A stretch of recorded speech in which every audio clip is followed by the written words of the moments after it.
ஜெபம் செய்வோம். எங்கள் அன்பின் பரலோக பிதாவே, கர்த்தராகிய இயேசு கிறிஸ்துவின் மூலம் உம்மண்டலே வருகிறோம். தந்தையே, இந்த நாளுக்குரிய ஆண்டவரே, வார்த்தைகளை எங்களுக்கு தந்தையாகிய பரிசுத்த ஆவியானவராகிய தகப்பன் எங்களுக்கு வழிநடத்தி தந்தருளும்படியாய் இந்த நாளிலே உம்முடைய பரிசுத்த பாதத்திலே தந்தையே கிறிஸ்து இயேசுவின் நாமத்தினாலே தகப்பனாகிய ஆவியானவரே உம்மை பாதம் பணிந்து அழைக்கிறோம். வாரும் ஆவியானவரே, தகப்பனை வேலையை பொறுப்படுத்தி கொள்ளுங்க, மண்ணோட்டை மறைத்து கொள்ளுங்க. மாம்சமும் இரத்தமும் வேதத்தில் இருக்கக்கூடாததும் புறம்பானதும் ஒன்றும் ஒரு காலமும் என்னிலே காணக்கூடாதபடி தகப்பனாகிய இயேசு கிறிஸ்துவின் நாமத்தின் அக்கினினாலும் இரத்தத்தின் அக்கினினாலும் என்னிலே வேரோடு சுட்டரிக்கப்பட்டு போவதாக. தந்தையே, உம்முடைய நாமமும் இரத்தமும் உம்முடைய வார்த்தையும் ஆண்டவரே, உம்முடைய மன்னிப்பும் கிருபையும் இரக்கமும் தயவும் கருணையும் கடாட்சமும் காருண்யமும் உம்முடைய சாரமும் சத்துவமும் உம்முடைய சாயலும் வல்லமையும் பலனும் ஆண்டவரே, உம்முடைய கிருபா வரங்களினாலும் உம்முடைய ஆவியின் பிரசன்னத்தினாலும் ஆண்டவரே, வார்த்தையின் வசனத்தின் நிறைவினாலும் ஆண்டவரே, உம்முடைய எண்ணெயின் நிறைவினாலும் உம்முடைய அபிஷேக தைலத்தின் நிறைவினாலும் தகப்பனாகிய தேவனே, உம்முடைய வெளிச்சத்தின் நித்திய ஜீவ ஒளியினாலும் நிரப்பி ஆண்டவரை முற்றுமுடிய ஆண்டு கொள்வீராக. ஆராதனையில் பங்கு பெறுகிற லைவில் பங்கு பெறுகிற யாவரையும் ஆண்டு கொள்ளும் ஆளுகை செய்யும். எங்கள் பிதா குமாரன் பரிசுத்த ஆவியானவராய் மூவராய் ஒன்றாய் இருக்கிற சர்வ சிருஷ்டிகராகிய சர்வ வல்லமுள்ள தேவனும் நித்தியவாசியாகிய இருக்கிறவராகவே இருக்கிற எங்கள் இயேசு மகாராஜாவுடைய நாமம் மட்டுமே மகிமைப்படுவதாக. இயேசு கிறிஸ்துவின் மூலம் செபிக்கிறோம் பிதாவே, ஆமென், ஆமென். கர்த்தருடைய நாமத்திற்கு ஸ்தோத்திரம். ரட்சிப்பு கர்த்தருடையது, ரட்சிப்பு கர்த்தருடையது, கர்த்தருடையது. அப்படின்னா அநேக அர்த்தங்கள் அதில் இருக்குது. கர்த்தர் ஒருத்தருடைய வாழ்க்கையில் ரட்சிப்பை எப்படி கொண்டு வராருன்னு நமக்கு தெரியாது. அந்த பிள்ளைகளை கண்ணீரை எப்படி துடைக்க வராருன்னு நமக்கு தெரியாது. படுகிற பாடுகள் வேதனைகள் உபத்திரவத்திலேருந்து அதிலிருந்து எப்படி வெளியே கொண்டு வராருன்னு நமக்கு தெரியாது. ஆனால் கொண்டு வரப்போவது நிச்சயம். அதுதான் ரட்சிப்பில் இன்னொரு வகை. அவர் ரட்சிக்கிற விதம் நமக்கு தெரியாது, ரட்சிக்கிற நாளும் வேளையும் நமக்கு தெரியாது. ஆனால் மனுஷனே இல்லை, அதுக்கப்புறம் அவர் எங்கே வந்து ரட்சிக்கிறது அப்படின்னு நம்ம நினைப்போம். மனுஷனே போயிட்டான், அதுக்கப்புறம் வந்து எங்கே வந்து ரட்சிக்கிறதுன்னு. மனிதனை உண்டாக்கி மனிதனுக்குரிய ஒரு ஞானத்தை கொடுத்தவருக்கு, ஞானத்தின் இருப்பிடமாக இருக்கிறவருக்கு அது தெரியும். மனிதனுக்கு எவ்வளோ தூரம் மனிதனால் போக முடியும், அதுக்கு மேலே போக முடியாது. எது தூரம் மனிதன் தாங்குவான் தாங்க மாட்டான்ன்றது அவருக்கு மிக நன்றாக தெரியும். மனிதன்தான், மண்ணு தான் என்பது அவருக்கு தெரியும். 103ஆம் சங்கீதத்தில் சொல்லியிருக்கிறார் கர்த்தர், நம்மை மண் என்று நினைவு கூறுகிறார் என்று. நாம் தான் மண்ணுன்னு நினைக்காம, நாம் தான் தேவனுக்கும் மேலானவங்க, தேவனை காட்டிலும் வல்லமை உள்ளவங்க, தேவனை காட்டிலும் ரொம்ப நல்லவங்க அப்படின்னு நம்ம நினச்சிட்றோம். தேவனை காட்டிலும் பலசாலிங்கன்னு நினச்சிட்றோம். நம்ம தூசியும் சாம்பலுக்கு ஒப்பாய் இருக்கிறவர்கள் என்பதை மறந்து, புல்லுக்கு ஒப்பாய் இருக்கிறவர்கள், உலர்ந்து போகிற பூவுக்கு ஒப்பாய் இருக்கிறவர்கள் என்பதை மறந்துட்டு நம்ம கர்த்தருக்கு முன்னாடி அப்படி நடந்துடுறோம். ஆனால்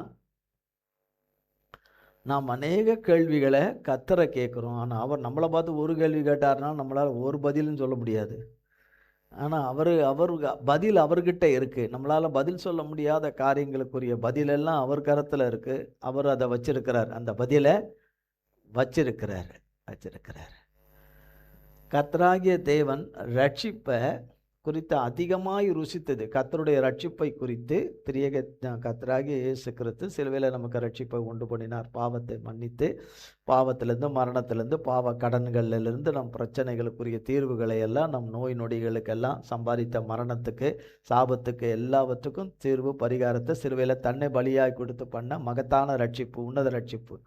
அந்த ரட்சிப்புக்குள்ளே இந்த ரட்சிப்பெல்லாம் கர்த்தர் வச்சிருக்கிறார். ஒரு மனுஷனை பாவத்திலிருந்து, அழிவிலிருந்து, அழிந்து போகிற நிலைமையிலிருந்து, அழிந்து போக முடியாத நிலைமையிலிருந்து, அவனுடைய துர்க்குணத்திலிருந்து, அவனுடைய பொல்லாத வழிகளிலிருந்து தாறுமாறுகளிலிருந்து அவனை அவனுடைய சகலவிதமான கெட்ட பழக்க வழக்கத்திலிருந்து அவனையே விடுவித்து கொள்ள முடியாத நிலைமையிலிருந்து, மற்றவர்கள் அவனை விடுவித்து கொள்ள முடியாத நிலைமையிலிருந்து விடுவிக்கிற கர்த்தருடைய ரட்சிப்பு, மருத்துவர்களால் குணமாகாத வியாதியை குணமாக்குகிற கர்த்தருடைய சுகத்தின் ரட்சிப்பு, ஆரோக்கியத்தின் ரட்சிப்பு. விக்கிர ஆராதனையில் இருக்கிறவர்களை எப்போ ரட்சிப்பார்னு தெரியாது, எந்த விதத்தில் ரட்சிப்பார் தெரியாது. ஆனால் நம்பிக்கையாக ஜெபம் பண்ணிக்கிட்டே வர்றவங்க, விண்ணப்பம் பண்ணிக்கிட்டே வர்றவங்க, கர்த்தருக்கு ஏற்ற விதமாய் ஆவியிலும் ஆத்துமாவிலும் கருத்தோடு ஜெபம் பண்ணிக்கிட்டு வர்றவங்களுக்கு ஜெபத்தை கேட்கிறவர் அந்த விக்கிர ஆராதனையில் இருக்கிறவர்களை எப்படி கொண்டு வந்து வெளியே கொண்டு வருவார், அவர் பிள்ளையாக கொண்டு வருவார்னு நமக்கு தெரியாது. அந்த ரட்சிக்கிற விதம் நமக்கு தெரியாது. நம்ம நினைக்கிறபடி, சிந்திக்கிறபடி, யோசிக்கிறபடி, எண்ணுகிறபடி, நம்ம நிதானிக்கிறபடி இருக்காது. அது எல்லாமே முற்றிலும் மாறுபட்டு இருக்கும், முற்றிலுமாய் மாறுபட்டு நம்ம கணிக்கிற அந்த கணிப்புக்கு இருக்காது. நம்ம இன்றைக்கி பண்ணுறோம், நாளைக்கு இல்லை இன்னும் கொஞ்சம் மாதத்தில் எல்லாமே முடிஞ்சிரும்னு நம்ம நினைப்போம். ஆனால் அது தவறாக இருக்கிறது நமக்கு தெரியாது. நம்ம கணக்கு தப்பாய் போய் வருடங்கள் ஓடிடுது. தவறாய் ஓடி வருடங்கள் ஓடிவிடுகிறது.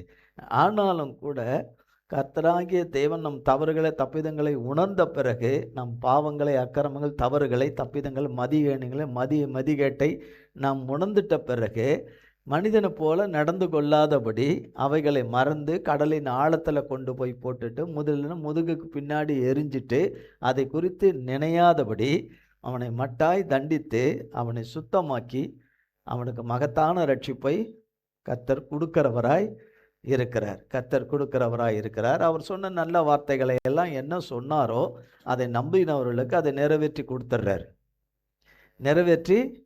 கொடுத்துட்றார். இதில் தாவீது அதிகமாய் கர்த்தருடைய ரட்சிப்பை அதிகமாய் ருசித்தவர். கர்த்தர் அவருடைய யுத்த காலகட்டங்களில், ஒவ்வொரு காலகட்டங்களில் அவர் அரியணையில் உட்காருகிற காலம், அந்த 30 வயதில் அரியணையில் கர்த்தர் அவரை உட்கார வைக்கிற அந்த காலம், 17 வயதுலேருந்து 13 வருடங்கள் இருந்த அந்த யுத்த காலம், அதில் இருந்த பிரச்சனைகள், அவர் சந்தித்த விதங்கள், பல தேசங்களுக்கு பக்கத்தில் போய் அவர் இருந்தது, தன்னுடைய சேர்ந்தவங்களை பராமரிக்கணும், அவங்கள காப்பாற்றணும், தேவைகள் இருக்குது.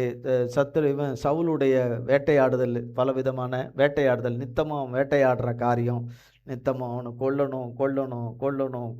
அவனை நித்தமும் தேடணும்னு 3000 பேரோட போய் தேடி, ஒருத்தர் இல்லை 3000 பேர் இராணுவ வீரர்களோடு போய் அவனுக்கு இதே வேலை அப்படின்னு. தாவீதுக்கு எந்த நன்மையும் கிடைக்கக்கூடாது, ஒரே ஒரு அப்பம் கூட அவனுக்கு கிடைக்கக்கூடாது, அவனுக்கும் அவனை சேர்ந்தவங்களுக்கு ஒரு சாப்பாடு கிடைக்கக்கூடாது, அவன் நிம்மதியாக படுக்கக்கூடாது, போகக்கூடாது, அவன் அலையணும், திரியணும், அவனை விடக்கூடாது, அலைந்து திரியணும் மட்டும் இல்லை, அவன் உயிரோடு இருக்கக்கூடாது, அவனுக்கு எந்த இதுவும் அவனுக்கு கிடைச்சிடக்கூடாது.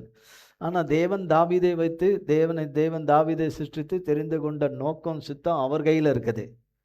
தாவீது அவர் கரத்தில் இருக்கிறதுனால தாவீதை எல்லா தீங்குக்கும் தீமைக்கும் தப்புவித்தாலும், தாவீது சில நேரங்களில் சவுலின் கையினாலே மடிந்து விடுவேனோ என்று சொல்லி வேதத்தில் எழுதப்பட்டிருக்கு. சவுலின் கையினால் ஒரு நாளிலே நான் மடிந்து விடுவேனும் கூட இல்லை, மடிந்து விடுவேன் என்ற இதில் விசுவாச வீரர்களில் எல்லாரை காட்டிலும் கொஞ்சம் நல்ல முதன்மையான இடத்துக்கு, கிட்டத்தட்ட ஆபிரகாம் போன்றவர்களுக்கு அடுத்ததில் வரக்கூடிய லிஸ்ட்டில் வரக்கூடியவர் தாவீது.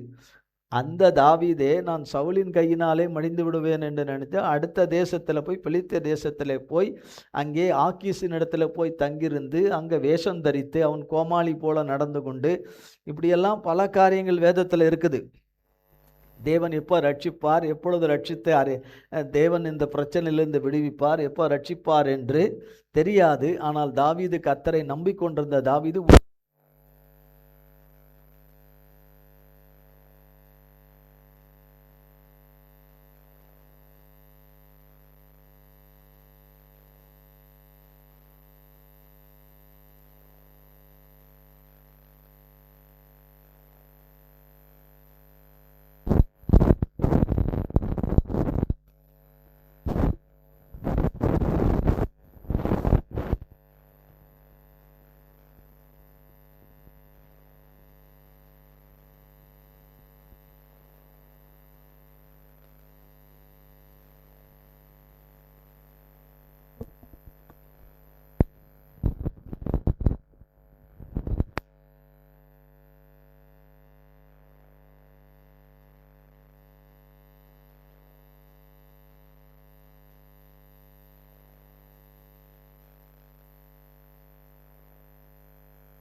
தாவீது புத்திமானாய் நடந்து கொண்டான் என்று. தாவீதுக்கு ஒரு நிம்மதி கிடையாது. ஒரு இடத்துல போய் நம்ம பாதுகாப்பாக இருப்போன்ற நிலையும் கிடையாது. அந்த நாளிலே காக்கப்படுவோமா உயிரோடு இருப்போமான்னு தெரியாது. அவர் மட்டும் இல்லை, அவரோடு கூட 600 பேர் இருந்தாங்க. அவர் மனைவி, அவருடைய பிள்ளைகள் எல்லாம் இருந்தாங்க ஒரு காலகட்டங்கள் வரும்போது. அப்படிலாம் இருக்கும்போது தாவீது தன்னுடைய தேவையும் சந்திக்கணும், தன்னுடைய சேர்ந்தவங்களுடைய தேவைகளையும் சந்திக்கணும். தேவனுடைய வாக்குத்தத்தமும் அதுக்கும் இதுக்கும் சம்பந்தமே இல்லாதபடி நடந்துகிட்டு இருக்குது வாழ்க்கையில். தாவீதுக்கு சொல்லப்பட்ட வாக்குத்தத்தத்துக்கும் தாவீது அபிஷேகம் பண்ணப்பட்டதுக்கும் சம்பந்தமே இல்லாமல் நடந்துக்கிட்டு இருக்கிற மாதிரி நடக்குது. அது எல்லாம் தாவீதை உருவாக்குவதற்கு நடந்தது. தாவீதை கர்த்தருக்கு ஏற்ற பாத்திரமாக உருவாக்குவதற்கு நடந்தது. தாவீது தன் சுய புத்தியின் மேல் சாராதபடி தேவன் சில காரியங்களை சொல்லுகிறார் என்றால் அதை சுதாரிப்பாக அதை செயல்படுத்தணும். கர்த்தர் ஒரு ஆலோசனையை கொடுக்கிறார், ஒரு யோசனையை கொடுக்கிறார் என்று சொன்னால், தாவீது சொல்லுகிறார் சங்கீதம் 16ஆம் அதிகாரத்தில், எனக்கு ஆலோசனை தந்த கர்த்தரை நான் ஸ்தோத்தரிப்பேன். எனக்கு ஆலோசனை தந்த கர்த்தரை ஸ்தோத்தரிப்பேன், எனக்கு ஆலோசனை தந்த கர்த்தரை ஸ்தோத்தரிப்பேன் என்று சொல்லி. அதை நிறைய பேர் பண்ணுறதில்ல. அதை நம்ம சொன்னால் அதை துரிதமாக என்ன செய்யறதில்ல, அதை செயல்படுத்துறது கிடையாது. 16ஆம் சங்கீதம்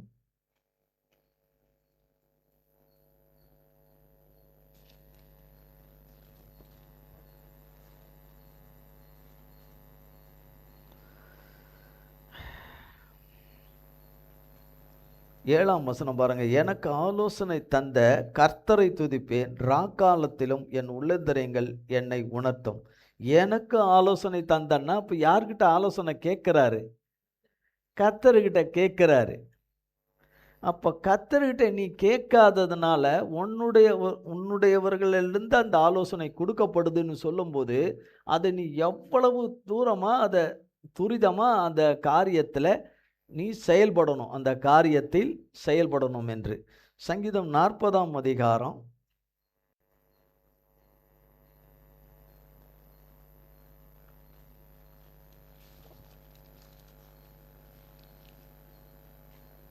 40ஆம் அதிகாரம் பாருங்க, 5ஆம் வசனத்தில் வாசிங்க.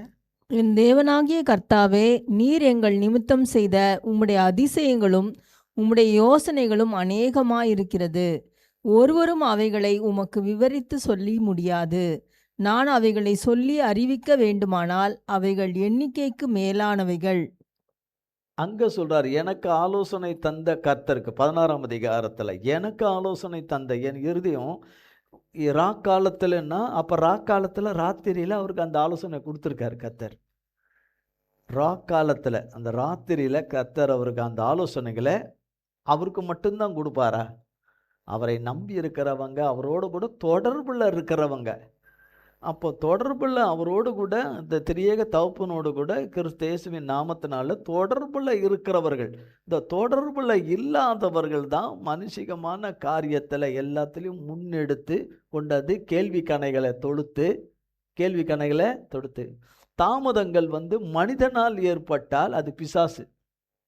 கர்த்தராலே அது ஏற்படுத்தப்பட்டு வருகிறது. கர்த்தரால் அது காலதாமதம் வருகிறது. கர்த்தரால் அந்த காலதாமதங்கள் வருகிறது என்றால் அதுக்கு ஒரு நல்ல நோக்கத்தை வச்சிருப்பார், நல்ல ஒரு முடிவை வச்சிருப்பார், நல்ல ஒரு முடிவை வச்சிருப்பார். கர்த்தருடைய பிள்ளைகளுக்கு சமாதானமும் சந்தோஷமும் மகிழ்ச்சியும் சாட்சியும் உண்டாகிற ஒரு முடிவை வச்சிருப்பார் கர்த்தர்.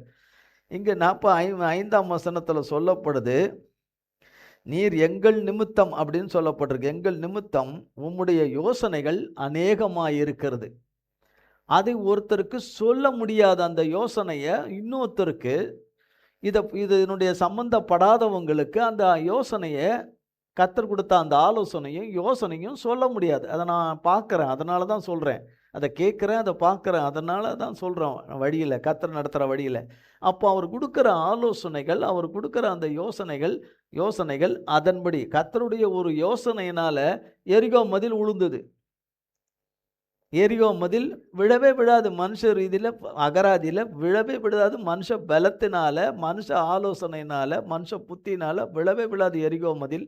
ஆனா எரிகோ மதில் கர்த்தர் கொடுத்த யோசனையில, யோசுவாவுக்கு கொடுத்த யோசனையில விழுந்துருச்சு எரிகோ மதில்.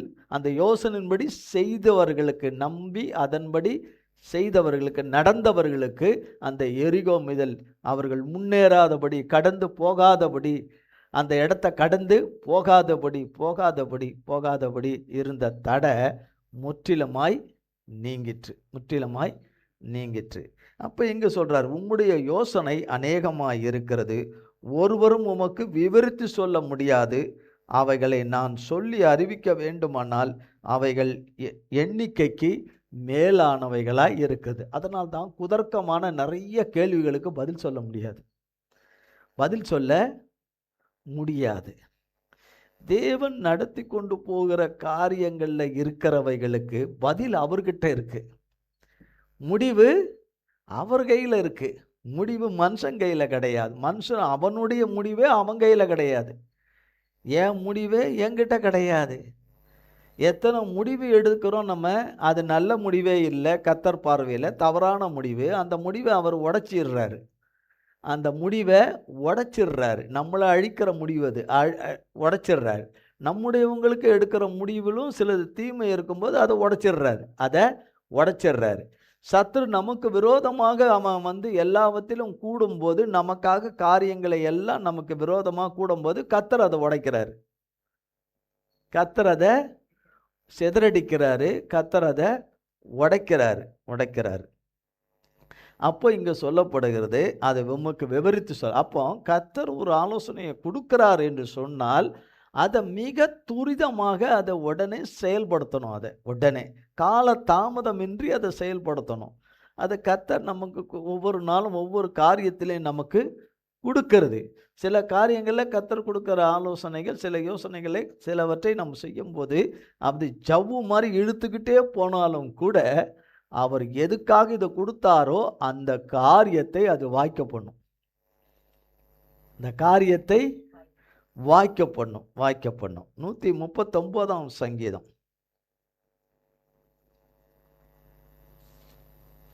நிறைய இருக்கு, ஆனால் போக முடியாது. 139ஆம் சங்கீதம்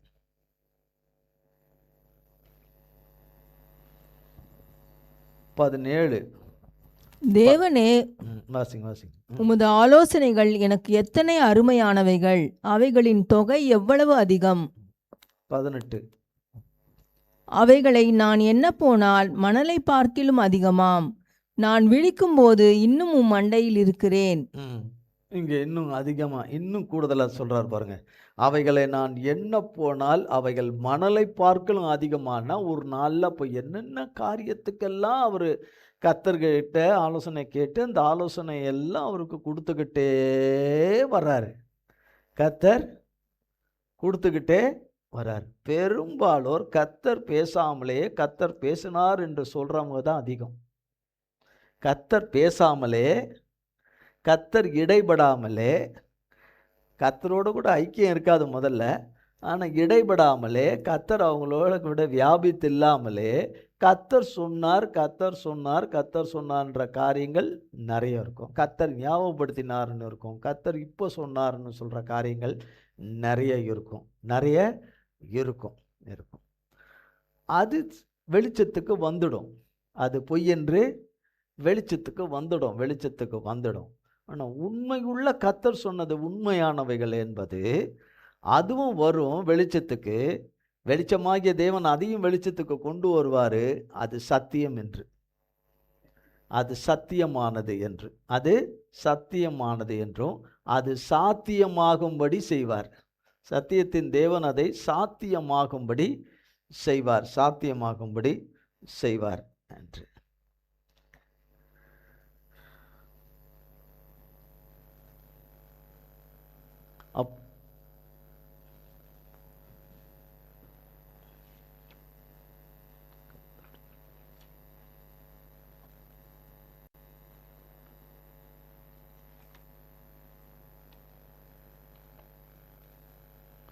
லூக்கா எதுன சுவிசேஷம், லூக்கா 23ஆம் அதிகாரம்.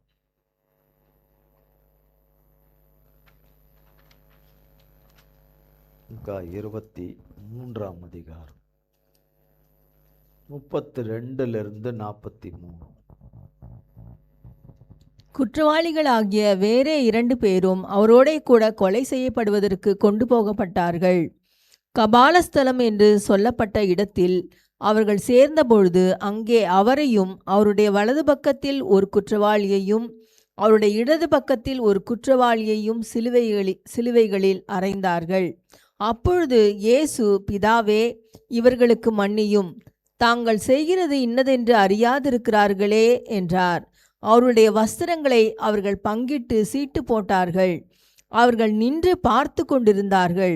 அவர்களுடனே கூட அதிகாரிகளும் அவரை இகழ்ந்து, இவன் மற்றவர்களை ரட்சித்தான், இவன் தேவனால் தெரிந்து கொள்ளப்பட்ட கிறிஸ்துவானால் தன்னைத்தானே ரட்சித்து கொள்ளட்டும் என்றார்கள். போர் சேவகரும் அவரிடத்தில் சேர்ந்து அவருக்கு காடியை கொடுத்து, நீ யூதரின் ராஜாவானால் உன்னை ரட்சித்துக்கொள் என்று அவரை பரியாசம் பண்ணினார்கள். இவன் யூதருடைய ராஜா என்று கிரேக்கு, லத்தீன், எபிரேயு எழுத்துக்களில் எழுதி அவருக்கு மேலாக வைக்கப்பட்டது. அன்றியும் சிலுவையில் அறையப்பட்டிருந்த குற்றவாளிகளில் ஒருவன், நீ கிறிஸ்துவானால் உன்னையும் எங்களையும் ரட்சித்துக்கொள் என்று அவரை இகழ்ந்தான். மற்றவன் அவனை நோக்கி, நீ இந்த ஆக்கினைக்குட்பட்டவனாயிருந்தும் தேவனுக்கு பயப்படுகிறதில்லையா? நாமோ நியாயப்படி தண்டிக்கப்படுகிறோம். நாம் நடப்பித்தவைகளுக்கு தக்க பலனை அடைகிறோம். இவரோ தகாததொன்றையும் நடப்பிக்கவில்லையே என்று அவனை கடிந்து கொண்டு இயேசுவை நோக்கி, ஆண்டவரே, நீர் உம்முடைய ராஜ்யத்தில் வரும்போது அடியேனை நினைத்தருளும் என்றான். இயேசு அவனை நோக்கி, இன்றைக்கு நீ என்னுடனே கூட பரதீசில் இருப்பாய் என்று மெய்யாகவே உனக்கு சொல்லுகிறேன் என்றார்.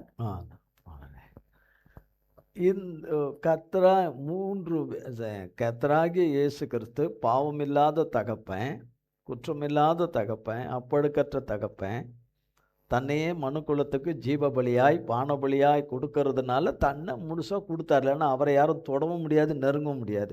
கொடுத்தார். பாவிகளாகிய நமக்காக பாவம் அறியாத அவர் தன்னை பாவமாகும்படி இப்படிப்பட்டவர்கள் கரத்தில் தன்னை கொடுத்தார். சிலுவையில் அறையும்படியாக தன்னை கொடுத்தார். அதுக்காகவே வந்தார். தகப்பன் வந்தார், உன்னதத்திலிருந்து வந்தார், அந்த நோக்கத்துக்காகவே வந்தார். ஆனால் அவரோடு கூட இந்த ஜட்ஜ்மெண்ட்டில் ஏசப்பாவுக்கு அநீதியான இந்த தீர்ப்பை கொடுத்து, இந்த கொடுத்த தீர்ப்பை கொடுத்தார்கள். அவரோடு கூட மற்ற ஒரு 2 கள்ளர்களுக்கும் தீர்ப்பு கொடுக்கப்பட்டிருந்திருக்குது. அவர்களுக்கு செய்த குற்றங்கள், அவர்கள் பாவத்திலே வாழ்ந்து, அக்கிரமத்திலே பொல்லாப்பிலே வாழ்ந்து, கொலைபாதகத்திலே வாழ்ந்து, அநேகரை கொள்ளையடித்து கொலை செய்து, அநேக பாவங்களினாலே நிறைந்த மனிதர்கள், பொல்லாதவர்கள், துர்க்குணம் நிறைந்தவர்கள். அப்படிப்பட்ட 2 பேர், அவங்களுக்கும் சிலுவை மரணம், அவங்களுக்கும் சிலுவை மரணம், அவங்களுக்கும் தீர்ப்பு கொடுக்கப்பட்டது. எங்கே அங்கே சிலுவை அங்கே கர்த்தர் சிலுவையில் அறையிற இடத்துக்கு இவங்க அங்கே வந்துட்டாங்க. அங்கே சிலுவையில் அறையப்பட்டிருக்கிறாங்க. அங்கே சம்பாஷணைகள் நடக்குது. ஆனால் அதுக்கு முன்பதாக இந்த கர்த்தர் இந்த ஜட்ஜ்மெண்ட், சிலுவை மரணம் என்கிற அந்த தீர்ப்பு கொடுக்கப்பட்ட போது அதிலிருந்து நடந்த சம்பவங்களை எல்லாம் இந்த 2 கள்ளர்களும் பார்க்கத்தான் செய்கிறாங்க. ஒரே மாதிரி தான் நடக்குது சம்பவம். ஒரு கள்ளனுக்கு ஒரு மாதிரி, இன்னொரு கள்ளனுக்கு இன்னொரு மாதிரிலாம் கிடையாது. கர்த்தருடைய வார்த்தை வருது. இப்போ இங்கே சொல்கிற எனக்கும் வருது, கேட்குறவங்களுக்கும் வருது, எல்லாருக்கும் தான் வருது. ஒரே நேரத்தில் தான் வருது. ஒருத்தருக்கு ஒரு வார்த்தை, ஒருத்தருக்கு ஒரு விதமாகவும், இன்னொருத்தருக்கு இன்னொரு விதமாலாம் வரல. ஒரே மாதிரி தான் வருது. அவர் கர்த்தர், ஒரே மாதிரி தான் வருது. அவர் தேவன், ஒரே மாதிரி தான் வருது. கேட்குறவங்களுக்கு வேறு மாதிரியா கேட்குது? அது கேட்டுச்சுன்னா அப்போ வித்தியாசம். அது ஒரே மாதிரி தான் வருது. அது மாதிரி காண்ற காட்சி, பார்க்குற அந்த காரியங்கள், கேட்கறது, காதில் கேட்கறது, கண்ணில் பார்க்கறது, கொள்வது எல்லாம் ஒரே மாதிரி தான் நடக்குது. எல்லாமே ஒரே மாதிரி தான் நடக்குது. அப்போ இந்த 2 கள்ளர்களுக்காக அங்கே யாருமே வரல. அந்த திரள் கூட்டம், மொத்த ஜனமும் ஜட்ஜ்மெண்ட்டில் அங்கே இருந்த போதும் சரி, அவருக்கு விரோதமாக இருந்த கூட்டமும் ஒரு பக்கம், ஒரு பெருங்கூட்டம். ஆனால் கர்த்தரை இப்படி பலியாக கர்த்தரை சிலுவையில் பலியாக தீர்ப்பு கொடுத்துட்டாங்களே, அநியாயமாக அவருக்கு தீர்ப்பு கொடுத்துட்டாங்களே, அநியாயமாக அவரை கொல்ல போகிறாங்களேன்னு சொல்லி கதறுகிற கூட்டம் அதை காட்டிலும் அதிகமான மிக அதிகமான கூட்டம் ஒரு பக்கம். இவர்களை என்னன்னு கூட சிலுவையில் இவனுங்களை அறைய போகிறாங்களே, கொல்ல போகிறாங்களே, இன்னும் கொஞ்சம் நேரத்தில் மறிக்க போகிறானுங்களே, இவனுங்களை துன்புறுத்தப்பட்டு மறிக்க போகிறானுங்களேன்னு இவங்களுக்காக கண்ணீர் விடவோ, கண்ணீர் சிந்தவோ, இவங்களுக்காக பரிதபிக்கவோ, கொல்லவோ, என்னன்னு சொல்லி பார்க்கவோ கொள்ளவோ ஒருத்தரும் கிடையாது. இந்த 2 கள்ளர்களுக்கும் ஒருத்தரும் கிடையாது. ஆனால் இந்த சம்பவத்தை எல்லாம் பார்க்கும்போது ஏசப்பா அங்கே பிலாத்தினிடத்தில் அங்கே இருந்து பேசும்போது அந்த இடத்துல எதுக்கு பதில் கொடுக்கணுமோ அதுக்கு பதில் கொடுத்துட்டு, இதுக்கு வாய் தரவாதவரை போல மயிர் கத்தரிக்க போகிற ஆடு தன் கழுத்தை அறுக்க போகிறவனுடைய கரத்தில் தன் கழுத்தை கொடுத்துட்டு அமைதியாக இருக்கிற ஒரு ஆடை போல, சத்தமிடாதவரை போல பிலாத்துக்கு முன்பதாக கர்த்தர் நமக்காக காணப்பட்டார். அவர் வாயை திறந்தாது நமக்கு ரட்சிப்பு கிடையாது. நமக்கு அந்த பாவ மன்னிப்பு என்கிற அந்த ரட்சிப்பு நமக்கு கிடையாது. மரணத்திலேருந்து நீங்களாக்கிற அந்த ரட்சிப்பு கிடையாது. பிதாவோடு நம்ம ஒன்று சேர்க்குற அந்த பாக்கியெல்லாம் நமக்கு எதுவுமே கிடைக்காது. ஒன்று கூட கிடைக்காது. எல்லாமே இழந்து விடுவோம். ஒரு சின்ன மிஸ்டேக் பண்ணாலும் இழந்துருவோம். கர்த்தர் பண்ணாருன்னா இழந்துருவோம். அதனால் ஒரு சின்ன மிஸ்டேக்கும் பண்ணாதபடியாக இருக்கிறதுக்காக வாயை திறவாமல் இருக்கிறவர். திறக்கிறவங்க நம்ம, திறக்க வைக்கிறவங்க திறக்கிறவங்க நம்ம. அவன் திறக்கிறதுக்கு முன்னாடி திறந்துடுறவங்க நம்ம. இப்படி திறக்கிறவங்களுக்காக வாய் திறவாமல் இருந்தார்.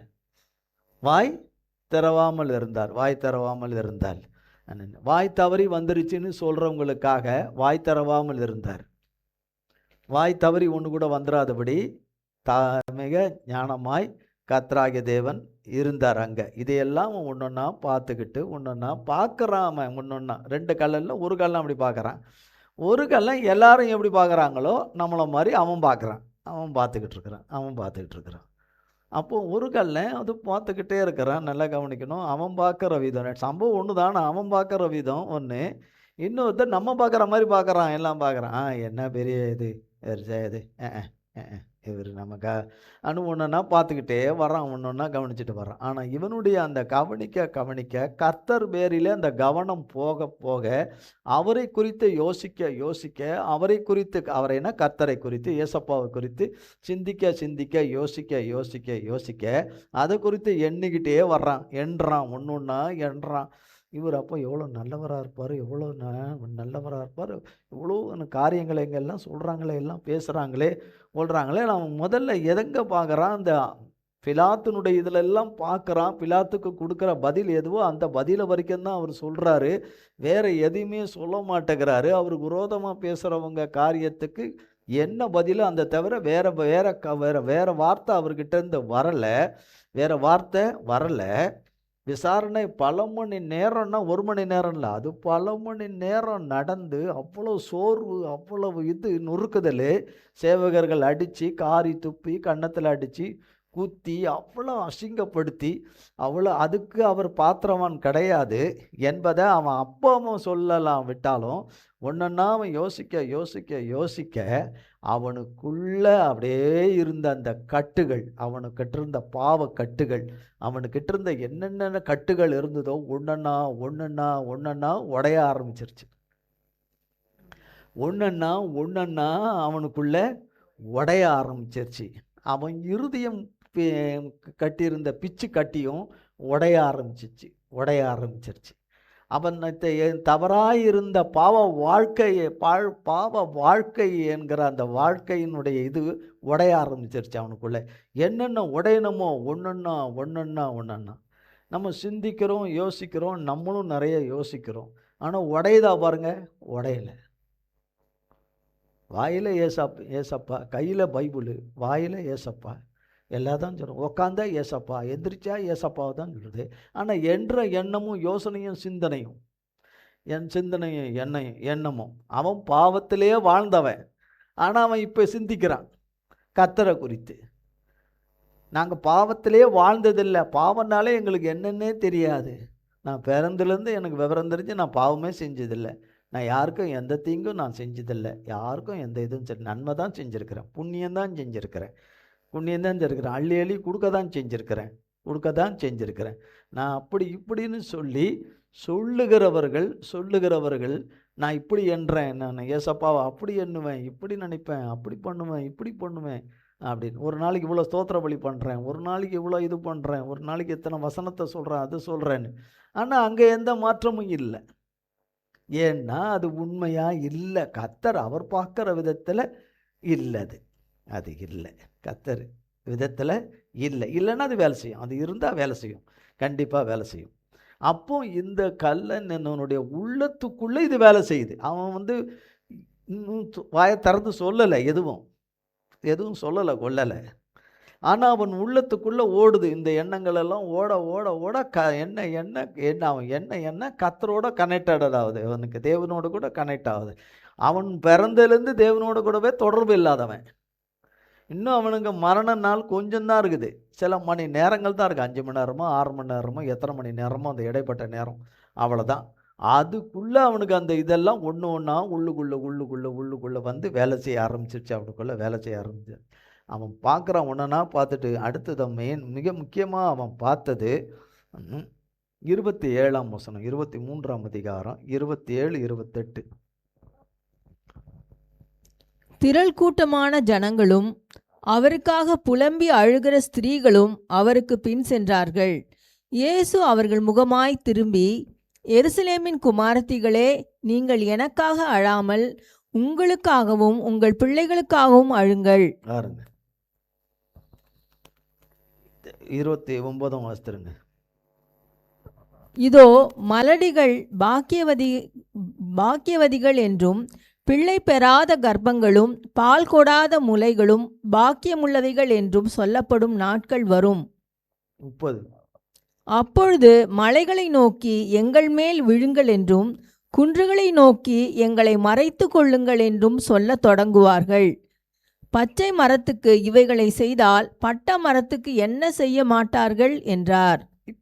இப்போ கர்த்தர் நல்லா பேசுறார் இந்த இடத்துல. உடம்புல இருக்கிற சக்தி, உடம்புல இருக்கிற அந்த பலன் எல்லாமே உரியப்பட்டுடுச்சு. சரீரம் பிக்கப்பட்டுடுச்சு. எல்லாமே உழுத நிலம் போல ஆயிடுச்சு. எலும்பெல்லாம் தெரியுது, எல்லா எலும்பும் தெரியுது. அந்த ஒரு நிலை சிலுவையை சுமந்து கொண்டு அந்த இடத்துக்கு, அந்த அறையப்படுற இடத்துக்கு வரைக்கும் இன்னும் இதுக்கப்புறம் போகணும். அந்த போகிற வழியில் தான், அந்த பாதையில் தான் திரளான ஜனங்க.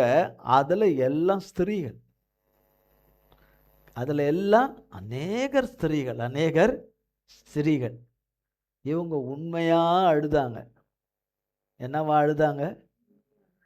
இவங்க உண்மையாக அழுத ஸ்திரீங்க.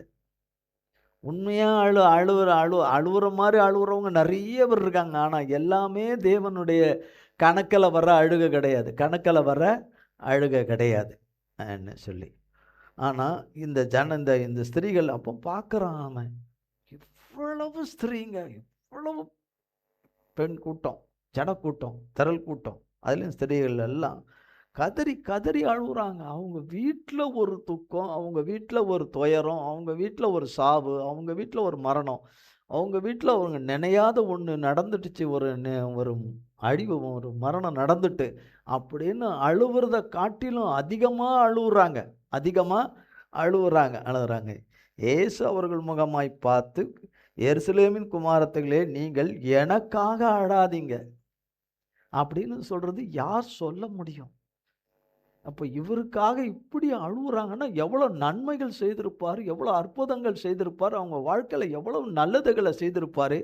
ஏராளமான ஜனங்களுக்கு நல்லவருக்கு செய்தவருக்கு ஏன் இந்த கதி வந்தது, ஏன் இது நேர்ந்தது என்ற கேள்வியெல்லாம் அவனுக்குள்ள இருக்குது. அடுத்தது சொல்கிறாரு, அடுத்த வார்த்தைகள் எல்லாம் ஒன்றா சொல்கிறாரு. இப்படிலாம் நடக்கும், இப்படி சம்பவங்கள் என்று ப்ராப்பசி சொல்கிறார், ஒன்று சொல்கிறார் கர்த்தர், இப்படிலாம் நடக்கும் அப்படின்னு சொல்லிட்டு. பச்சை மரத்துக்கு இவைகளை செய்தால் பட்ட மரத்துக்கு எப்படி செய்வார்கள் என்று சொல்கிறார். மத்தேயு 27ஆம் அதிகாரம் 24, 25. மத்தேயு 27,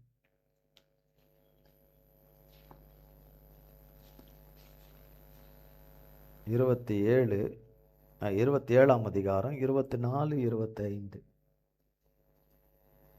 பேஜ் 44.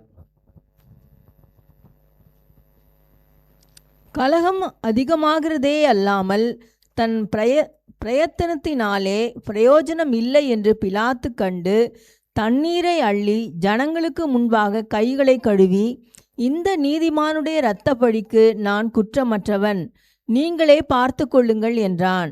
அதற்கு ஜனங்கள் எல்லாரும், இவனுடைய இரத்தப்பழி எங்கள் மேலும் எங்கள் பிள்ளைகள் மேலும் இருப்பதாக என்று சொன்னார்கள். ஆமாம், இதுக்கு தான் ஏசாமி சொன்னார்.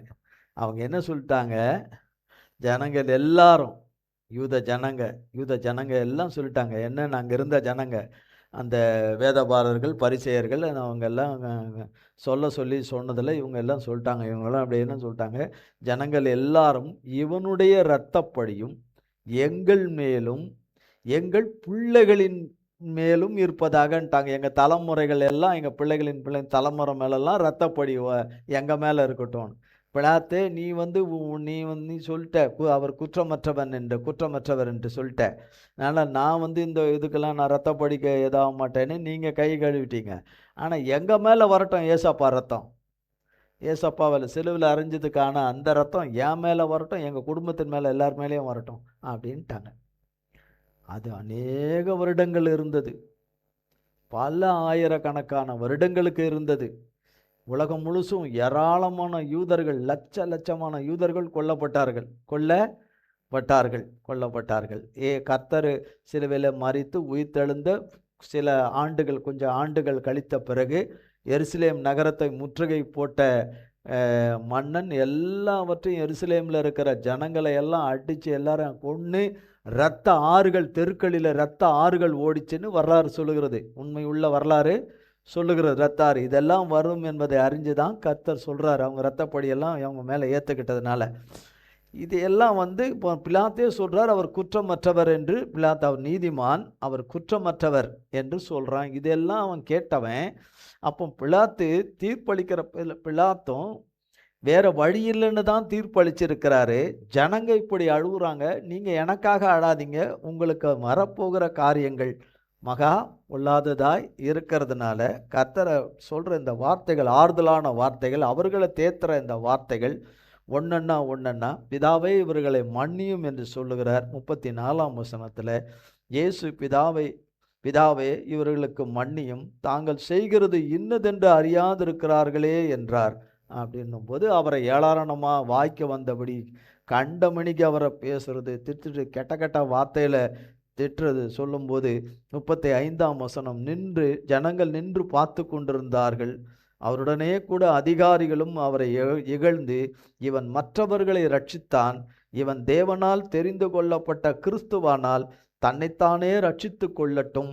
அப்படின்னா அந்த சிலுவையிலிருந்து வெளியே வா, சிலுவையிலிருந்து இந்த ஆணிகளை நீ சொல்லிட்டேன்னா இந்த ஆணியெல்லாம் கலண்டுக்கும், காலில் இருக்க ஆணிகள்லாம் கலண்டுடும், நீ இறங்கி கீழே வந்துடலாம். அந்த கடைசி மினிட்ல நமக்கு ரட்சிப்பு கிடைக்கக்கூடாதபடி பிசாசானவன் கடைசி வரைக்கும் கர்த்தரோடு கூட யுத்தம் பண்ணினான். போர் சேவர்கள் அவங்களும் கிண்டல் பண்ணுறாங்க, கேலி பண்ணுறாங்க, பரியாசம் பண்ணுறாங்க, எல்லாம் பண்ணுறாங்க, அத்தனையும் கொண்டு பண்ணுறாங்க. இது எல்லாம் அவன் பார்க்க இவங்களுக்காக அவர் மன்னிப்பு கேட்குறாரு, கர்த்தர்கிட்ட பிதாவின் இடத்துல மன்னிப்பு கேட்டுக்கிட்டு வராரு. ஒவ்வொருவருக்கும் இப்படி சொல்கிறாரு. அவருக்கு விரோதமாக இருக்கிற அத்தனை பேருக்கு விரோதமான வார்த்தை, ஒரு வார்த்தை கூட அவர்கிட்ட இருந்து ஒன்றும் வரலையே அப்படின்னு சொல்லிட்டு ஒன்றா அவன் பார்க்க மற்றொரு கல்லன் மற்றவங்க எப்படி பார்த்தாங்களோ, வேதபாரர்கள் பரிசேயர்கள் அவர்கள் எல்லாம் எப்படி பார்த்தார்களோ, இந்த ஏசினவர்கள், திட்டினவர்கள், அவரை இகழ்ந்தவர்கள், காரி துப்பினவர்கள், அவரை குத்தினவர்கள் எல்லாம் எப்படி நடந்து கொண்டாங்களோ, பேசுகிறாங்களோ, அதன்படியே இருக்கிறான் இன்னொரு கல்லன். தன் பக்கத்தில் இருக்கிற ஒரு கல்லனுக்குள்ள ஒரு பெரிய மாற்றம், அவனுக்குள்ள பெரிய ரட்சிப்புக்குரிய மாற்றம் ரட்சிப்புக்குரிய ஒரு பெரிய மாற்றம் அவனுக்குள்ள உருவாகிட்டு வர்றத அவனோடு கூட பக்கத்தில் இருக்க, அந்த பக்கத்தில் இன்னொரு பக்கத்தில் அறையப்பட்டிருக்கிற அந்த கல்லனுக்கு தெரியல. அங்கே இருக்கிறவங்களுக்கும் தெரியல. ஒரு பெரிய மனமாற்றம், வாழ்க்கையில் ஒரு பெரிய ஒரு மாற்றம், உள்ளான மனிதனுக்குள்ள ஒரு பெரிய மாற்றம் உள்ளுக்குள்ள வருகிறது. அவன் குணம் உள்பட, அவனுடைய எண்ணம் உள்பட அத்தனையும் மாற்றம் வருது. கழுவப்படுது. கழுவப்படுது. கர்த்தரை அவன் ஒண்ணொண்ணையும் அவரை குறித்து அவன் என்ன உடையுது ஒரு பக்கம். ஒரு பக்கம் மாற்றம் உண்டாவுது. கிறிஸ்துவுக்கேற்ற மாற்றங்கள் உண்டாவுது. இன்னொரு பக்கம் அவன் கழுவப்படுகிறான். கர்த்தரிலே கழுவப்படுகிறான். பரிசுத்தமாக்கப்பட்டுக்கிட்டே வரான். பரிசுத்தமாக்கப்பட்டுக்கிட்டே வர்றான். வாழ்நாள் முழுதும் 50 வருஷம் ஆனாலும் கழுவப்படாதவ தான் நம்ம பார்க்குறோம். வாய், மூக்கு எல்லாமே, மூளை ஒன்று கூட கழுவப்படுறதில்ல. கண்ணு எதுவும் சொல்கிறது ஏசப்பா ரத்தத்தை, குடிக்கிறது ஏசப்பா ரத்தத்தை, சாப்பிட்றது ஏசப்பா உடைய மாம்சத்தை. ஆனாலும் பாருங்க, அவங்களுடைய எண்ணங்கள், புத்திகள், பேச்சுகள், நடக்கைகள் எல்லாம் பார்க்கும்போது உலகத்தை சார்ந்ததாக இருக்கும், மாம்சத்தை சார்ந்ததாக இருக்கும், மாம்ச ரத்தத்தை சார்ந்ததாக இருக்கும். ஆனால் கிறிஸ்துவை சார்ந்ததாக இருக்காது. கிறிஸ்துவின் சாரம் இருந்திருந்தால் அப்படி இருக்கிறதுக்கான வாய்ப்பே கிடையாது. அந்த கல்லனை போல, மனமாற்றம் இல்லாத அந்த கல்லனை போல தான் ஒவ்வொருத்தருடையதும் இருக்கும். பாருங்க 39ஆம் வசனம். அன்றியும் சிலுவையில் அறையப்பட்டிருந்த குற்றவாளிகளில் ஒருவன், நீ கிறிஸ்துவானால், மரியாதை இல்லாமல் பேசுகிறான், நீ கிறிஸ்துவானால் உன்னையும் எங்களையும் ரட்சித்துக்கொள் என்று அவங்களோட கூட்டு சேர்ந்துக்கிட்டான். அந்த அவன் இவனை சிலுவையில் அரைஞ்சவங்களோட கூட்டு சேர்ந்துக்கிட்டு இந்த வார்த்தையை அவன் பேசும்போது தான் இந்த மிகுந்த உபத்திரவத்திலையும் ரத்தம் சொட்ட ரத்தம் போய்கிட்டு இருக்குது. இன்னும் கொஞ்ச நேரத்தில் உயிர் போகலைன்னா, போகாமல் கொஞ்சம் இதுவாக இருக்குன்னா முட்டியை உடச்சிருவாங்க. 2 பேருடைய முட்டியையும் 2ஆக உடச்சிருவாங்க. உடைச்சா சீக்கிரம் செத்துருவாங்க. அப்படிப்பட்ட ஒரு கோர நிலைமை. அப்படிப்பட்ட நிலைமையில் அப்போ தான் அவன் அதுக்கப்புறம் தான் வாயை திறக்கி, இப்போ அவன் கர்த்தர் அவனுக்குள்ளே வந்ததை கர்த்தருக்கு தெரியும், ரட்சிக்கிற தேவனுக்கு தெரியும், அந்த கல்லனுக்குள்ளே வந்துட்டுன்னு. இப்போ அவன் அறிக்கை பண்ணுறான். கர்த்தரை குறித்து அறிக்கை பண்ணுகிறான். மற்றவனை நோக்கி, நீ ஆக்கினைக்கு உட்பட்டவனாக இருந்தும் அவனை சொல்கிறான். நம்மக்கிட்ட இல்லாத ஒரு தெய்வீக குணம் அவங்ககிட்ட இருக்கு பாருங்க. எந்த சர்ச்சுக்கும் போகாதவன், ஞானஸ்தானம் எடுக்காதவன், முழுக்க ஞானஸ்தானம் எடுக்காதவன், திருவிருந்து எடுக்காதவன், அப்பன்னா தெரியுமா? தெரியாது நினைக்கிறேன். அப்பம் புசிக்காதவன், அந்த இயேசுவின் ரத்தத்தை பானம் பண்ணாதவன், சத்தியத்தை கேட்டதும் கிடையாது, போனதும் கிடையாது, கொண்டதும் கிடையாது, எந்த கட்டளைகளும் கற்பனைகள் ஒன்றுமே தெரியாது.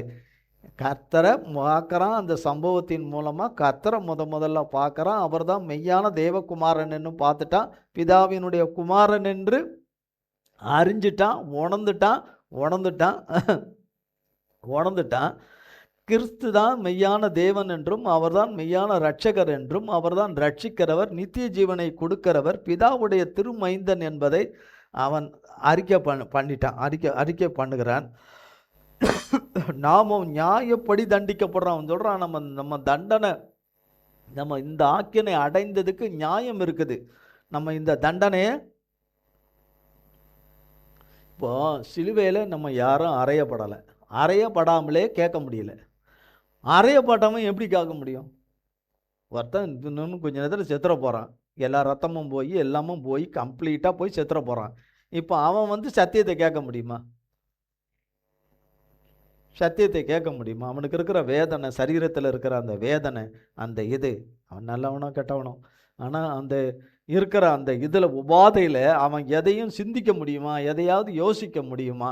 அப்படின்னு தொங்க விடலை. இன்னும் தொங்க விடுறதுக்கு கூட்டிகிட்டு போகிற மாதிரியும் இல்லை. அப்படி இருந்தே கேட்க முடியல. அப்படி இருந்தே என்ன பண்ண முடியல? எங்கிருந்து ரட்சிப்பை குறித்து எதிர்பார்க்கிறது. அதனால் ரட்சிப்பு யாருக்கு எப்படி வரும், எந்த உள்ளத்தில் எது கிரியை செய்யும்னு நமக்கு தெரியாது. நாமோ நியாயப்படி தண்டிக்கப்படுகிறோம். ஒன்று சொல்கிறான், நம்பர் 1. அடுத்தது, நாம் நடப்பித்தவைகளுக்கு பலனை அடையிறோம். நம்ம நடப்பித்ததெல்லாம் பொல்லாதது. இது 23ஆம் அதிகாரம் 41ஆம் வசனம். 40, 41. நாமும் நியாயப்படி தண்டிக்கப்படுகிறோம், நாம் நடப்பித்தவைகளுக்கு தக்க தண்டனையை அடைகிறோம். அதற்கு அடைகிறோம். இவரோ தகாதது ஒன்றையும் நடப்பிக்கவில்லையேன்னு சாட்சி சொல்றான். சாட்சி எங்க நடக்குது? சிலுவையில நடக்குது சாட்சி. சபையில சாட்சி சொல்றது இருக்குது, கூட்டத்துல சாட்சி சொல்றது இருக்குது. சாட்சி சொல்றேன்னு 4 பேர் மத்தியில சாட்சி சொல்றதுன்னு இருக்குது, புறஜாதி மக்கள் மத்தியில சாட்சி சொல்றேன்னு இருக்குது. அந்த சாட்சிக்கும் இந்த சாட்சிக்கும் பெரிய வித்தியாசம், பெரிய வித்தியாசம். நாம் அநேக தடவை நம்ம நிறைய சாட்சிகளை என்னை உள்பட நம்ம எல்லாரும் சொல்லியிருப்போம். அந்த சாட்சிக்கும் இந்த சாட்சிக்கு கிட்டையே வர முடியாது, கிட்டையே வர முடியாது. இதெல்லாம் வருங்க. நாம் இவரோ தகாதது ஒன்று நடப்பிக்கவில்லையே என்று அடுத்தது அவனை திட்டுறான். தன்னோடு இருந்து கூட இருந்து கூட்டாளியா இருந்து எல்லா வேலையும் பண்ண அவனை பார்த்து சொல்றான், அவனை அப்போ அவன் யோசிக்கணும்ல, என்னடா இவன் எப்படி இருந்தான், என்ன இருந்தான், ஜட்ஜ்மெண்ட் கொடுக்குற வரைக்கும் எப்படி இருந்தான், ஜட்ஜ்மெண்ட் கொடுத்ததுல இருந்து இங்க சிலுவையில் அரைஞ்சிட்டப்ப இங்க சிலுவையில் இங்க அரைகிற பரியந்தமும் இவன் எந்த இதுவும் இல்லை. எப்படி இவனுக்கு அந்த மாற்றம் வந்தது, எவனுக்கு இப்படி வந்துட்டான், மாறிட்டான், இவன் அப்படியே டோட்டலாக இவன் மாறிட்டானே. அதை குறித்த ஒரு வியப்போ அதுக்குரிய ஒரு ஆச்சரியமோ அது கூட அவனுக்கு உண்டாகலை. கடிந்து கொண்டு வந்துட்டான். அதுக்கப்புறம் அடுத்த ஸ்டெப்புக்கு வந்துட்டான். 43 42 இயேசுவை நோக்கி முதல் வார்த்தை சொல்றான், ஆண்டவரே என்று சொல்லுகிறான். முதல் வார்த்தை ஆண்டவரே என்று சொல்லுகிறான். தேவனே, ஆண்டவரே, நீர் உம்முடைய ராஜ்யத்தில் வரும்போது அடியானை நினைத்தருளும் என்றான். நீங்க நினைச்சிட்டீங்கன்னா போதும். நீங்க என்னை நினைக்கிறதுக்கு நான் யாரும் நான் பாத்திரவானும் கிடையாது. ரெண்டாவது, நான் யாரோ என்னை நினைக்கிறதுக்கு இந்த உலகத்துல யாருமே கிடையாது. உறவு யாரும் கிடையாது. கொஞ்ச நேரத்துல மறிச்சிட போறேன். யாரும் இல்லை, எந்த உறவும் இல்லை, யாரும் இல்லை. இறந்தா எல்லா பறவைகளுக்கும் அதுகளுக்கும் உணவா போட்டுருவாங்க, சரீரத்தை போட்டுருவாங்க. நினைத்தருளும் என்றான். அவ்வளவுதான், அந்த வார்த்தை சொன்ன. ஏசு அவனை நோக்கி, இன்றைக்கு நீ என்னுடனே கூட பரதேசியில் இருப்பாய் என்று மெய்யாகவே உனக்கு சொல்லுகிறேன் என்றார். வாங்கிட்டான் ரட்சிப்பு. என்ன செஞ்சிட்டான்? வாங்கிட்டான் ரட்சிப்பை. விலையேற பெற்ற ரட்சிப்பை. இந்த உலகத்தையே கொடுத்தாலும் ரட்சிப்பை வாங்க முடியாது. கர்த்தர் இலவசமாய் கிருபையாய் கொடுத்த அந்த ரட்சிப்பு. அடிச்ச அடியிலே அவன் செத்து போயிருந்தான்னா, அவனை அந்த சிலுவையில் அந்த கல்லான அடிக்கிற அடியிலே செத்து போயிருந்தான்னா ரட்சிப்பு வந்திருக்குமா?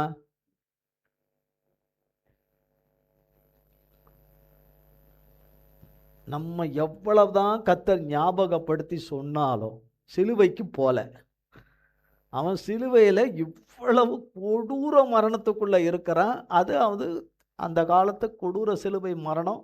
அது மகா கொடிய பாவங்களையும் அக்கிரமங்களையும் தேசத்துக்கு விரோதமாக, தேசத்தின் ஜனங்களுக்கு விரோதமாக, மக்களுக்கு விரோதமாக செய்கிற மிகப்பெரியதை செய்கிறவங்களுக்கு கொடுக்குற தண்டனை. பாவமறியாத தேவன் நமக்காக சிலுவையில் அறையுண்டார். ஆனால் எல்லா அக்கிரமத்தை செய்தவன் பாவமில்லாத பரிசுத்தம் உள்ள தேவன், பாவமில்லாத பரிசுத்தர்கிட்ட இருந்து அந்த விலையேற பெற்ற ரட்சிப்பை அந்த லாஸ்ட் மினிட்ல வாங்கிட்டான். அவன் எதுவுமே அவனுக்குள்ள மனமாற்றம் வராம, ஆண்டவரே நீர் என்னை ரட்சியும்னு கேட்டிருந்தான்னா ரட்சிக்கப்பட்டிருக்க மாட்டான். அவனுக்குள்ள கிறிஸ்துவை குறித்த எண்ணங்கள் உள்ளே வந்த உடனே, அவரை குறித்த நல்ல காரியங்கள் உள்ள வந்த உடனே அவனுக்குள்ள வந்து கெடுக்கிட்டு அவனுக்குள்ள வேலை செய்ய செய்ய செய்ய செய்ய செய்ய எல்லாவற்றிலிருந்து அவன் விடுதலை ஆகிட்டான். எல்லாத்திலிருந்து கர்த்தர் வார்த்தை கிடைச்ச மாத்திரத்திலிருந்து சரீரம் அதுக்கப்புறம் முறையாக அது விழுந்து போது அவன் ஜீவன் போன பிறகு அவன் ஜீவன் கர்த்தரோடு கூட இணைஞ்சிருச்சு. ஜீவாதிபதியோடு கூட அந்த அவனுடைய ஜீவன் நித்திய ஜீவனை கொடுக்கிறவரோடு கூட, ரட்சிப்பை கொடுக்கிறவரோடு கூட இணைஞ்சிருச்சு. கர்த்தருக்கு ஸ்தோத்திரம். மற்றவனோ அதை இழந்துட்டான். அதே சம்பவத்தில் 100க்கு அதிபதி ஒருத்தர் இருப்பார். கர்த்தரை பார்த்து ரத்தமும் நீரும் வருவது பார்த்து, பிதாவை இவர்களையும் அதெல்லாம் ஒன்றா பார்த்து அவருக்குள்ள ஒரு பெரிய மாற்றம் வந்து 100க்கு அதிபதி தன்னை ஒப்பு கொடுப்பார். தன்னை ஒப்பு கொடுப்பார். ஆனால் அவன் வாழ்க்கை எப்படி இருந்ததோ நமக்கு தெரியாது. ஆனால் இவருடைய வாழ்க்கையோ மகா தாறுமான ஒரு வாழ்க்கை, பாவம் நிறைந்த வாழ்க்கை, கொலைபாதகம் நிறைந்த வாழ்க்கை, கர்த்தருக்கு ஏற்ற ஒரு வாழ்க்கையாய் மாறி யுக யுகமாய் கர்த்தரோடு கூட வாழ்கிற ஒரு பெரிய ஸ்லாக்கியம் அவனுக்கு உண்டாயிற்று. இதே வேறு விதமாக எடுத்துகிட்டு கடைசி காலகட்டத்தில், நம்ம சாகிற காலகட்டத்தில் கர்த்தருக்கு பிரியமாக நடந்துக்கிட்டால் நம்ம கர்த்தர் ரட்சித்து நம்மளை கொண்டு போயிடுவாருன்னு தவறான அணுகுமுறைக்கு சிலர் போகிறாங்க. அப்படி கிடையாது, அது கிடையாது. இவரை குறித்து அப்படி எழுதப்பட்டிருக்குது. அதுக்காக கடைசி லாஸ்ட் நொடியில் கர்த்தரை கேட்டுக்கிட்டால் நம்ம உடனே பரலோகத்துக்கு ஓடிடலான்னு அப்படிலாம் ஓட முடியாது. அந்த மகத்தான மாற்றம் அது ஒரு அது சாதாரணமான மாற்றமே கிடையாது.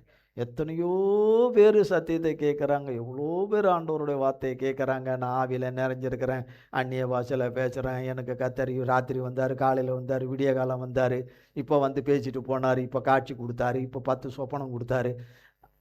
அதிலெல்லாம் எல்லாமே எல்லாம் டூப்ளிகேட்டாக எல்லாமே இருக்குது. ஆனால் உண்மையாக இந்த மனிதனுக்குள்ள கிறிஸ்து அவனுக்குள்ளே வரும்படி தன்னை முழுமையாய் கொடுத்த அவன் கர்த்தர் சொன்னதிலிருந்து, இன்றைக்கு நீ பரதேசியில் இருப்பாய் என்று சொன்னதிலிருந்து அவன் கள்ளம் கிடையாது. அவன் பரிசுத்தவானும் நீதிமானாய் மாறிப்போனான். பரிசுத்தேவனாலே பரிசுத்தவானும் நீதிமானாய் மாறினான். ரட்சிப்பு கர்த்தருடையது. ரட்சிப்பு எப்படி வருமோ ரட்சிப்பு தெரியாது. அவரை நம்பி இருக்கிறவர்களுக்கு ரட்சிப்பு கர்த்தருடையது. கர்த்தர் இந்த வார்த்தைகளை ஆசீர்வதிப்பாராக. ஜெபம் செய்வோம். எங்கள் அன்பின் பரலோக பிதாவே, கர்த்தராகிய இயேசு கிறிஸ்துவின் மூலமும் மண்டலே வருகிறோம். தந்தையாகிய தேவனே, எங்கள் ரட்சிப்பின் அதிபதியே, நீதியின் அதிபதியே, நியாயத்தின் அதிபதியே, உண்மையின் அதிபதியே, சத்தியத்தின் அதிபதியே, அன்பின் அதிபதியே, மன்னிப்பின் அதிபதியே, கிருபையின் இரக்கத்தின் தயவின் கருணையின் அதிபதியே, வாக்கு தத்தத்தில் உண்மை உள்ள அதிபதியே, சத்தியம் தவறாத அதிபதியே, அல்லேலூயா, மனமாறாத அதிபதியே, விட்டு விலகாத அதிபதியே, எங்கள் ஜீவாதிபதியே, எங்கள் ஜீவனின் அதிபதியே, சர்வ ஜீவனுக்கு அதிபதியே, எங்கள் இரட்சகரும் ஆண்டவரும் ஆவியானவரே, உமக்கு கிறிஸ்து இயேசுவின் நாமத்தில் கோடி கோடி கோடி ஸ்தோத்திரம். இந்த ஆராதனையிலே பங்கு பெற்ற எங்கள் யாவரையும் ஆண்டவரை கிருபையாய் தயவாய் ஏந்தி உம்முடைய இரத்தத்துக்குள்ளே மூடி சுமந்து எங்களை கழுகு தன் சட்டைகளை சுமந்து கொள்வது போல, தகப்பன் தன் பிள்ளையை சுமந்து கொள்வது போல எங்கள் பரலோக தகப்பன் எங்களை மூடி மறைத்து சுமந்து கொள்வீராக. உம்முடைய தெய்வீகமான நோக்கம் சுத்தம் உம்முடைய பிள்ளைகளுடைய வாழ்க்கையிலே நிறைவேறி கர்த்தாவே எல்லாவற்றிலிருந்தும் மீட்டு விடுவித்து மகத்தான ரட்சிப்பை, மகிமையான ரட்சிப்பை காண கர்த்தாவே எங்கள் ஒவ்வொருவருக்கும் கிருபை செய்தருளும். உம்முடைய சட்டையின் மறைவுக்குள்ளே எங்களை ஒப்புக் கொடுக்கிறோம். இயேசு கிறிஸ்துவின் மூலம் ஜெபிக்கிறோம் பிதாவே. ஆமேன், ஆமேன், ஆமேன். என் ஆத்துமாவே கர்த்தரை ஸ்தோத்திரி, என் முழு உள்ளமே பரிசுத்த நாமத்தை ஸ்தோத்திரி. என் ஆத்துமாவே கர்த்தரை ஸ்தோத்திரி, கர்த்தர் செய்த சகல உபகாரங்களை மறவாதே.